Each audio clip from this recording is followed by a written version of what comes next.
Vanaka Malaysia sekali lagi mencipta sejarah dalam industri media tempatan dengan liputan Thaipusam 2025 yang luar biasa pada 10 dan 11 Februari lepas.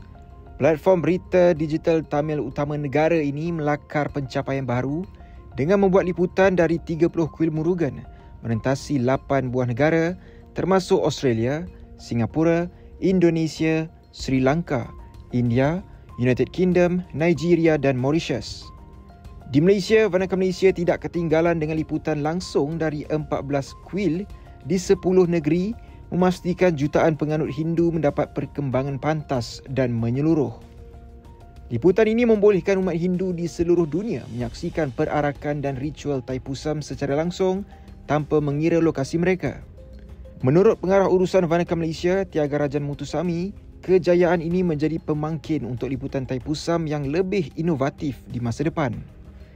Dengan lebih 1.1 juta pengikut dan 100 juta tontonan sebulan, Vanaka Malaysia terus komited menjadi sumber berita utama bagi masyarakat Tamil.